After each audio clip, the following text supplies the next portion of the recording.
আসসালামু আলাইকুম রহমতুল্লাহি বারাকাতু। দাওয়াত ইসলামী 3 দিনের সুন্নতবর ইজতেমা থেকে সবাইকে স্বাগতম।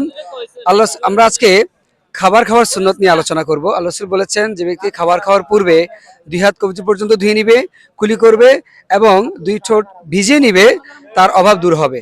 এবং এভাবে করে যদি আমরা খাই তাহলে একটি সব, খাবার খাওয়ার পরে যদি আবার করি তাহলে 2টি সব। আসুন আমরা খাবার খাওয়ার সুন্নত তরিকাটি শিখে নিই। সর্বপ্রথম আমরা 2 হাতের কবজি পর্যন্ত ধুয়ে নিব। 2 নম্বর হচ্ছে আমরা আমাদের মাথা ঢেকে খাবার গ্রহণ করব। 3 নম্বর হলো আমরা ছোট ছোট লোকমা দিয়ে খাবার গ্রহণ করব। 4 নম্বর হচ্ছে আমরা খাবার যখন খাবো আমরা জমিনে বসে খাবার গ্রহণ করব। 5 নম্বর হলো আমরা বাম পায়ের উপর বসে ডান পা খাড়া করে আমরা সুন্নত তরিকায় খাবো। 6 নম্বর হচ্ছে আমরা বিসমিল্লাহর সহিত খাবার গ্রহণ করব।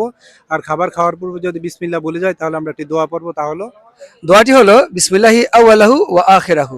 সবাই আমরা সুন্নত তরিকায় খাবার খাওয়ার অভ্যাস করার চেষ্টা করব ইনশাআল্লাহ।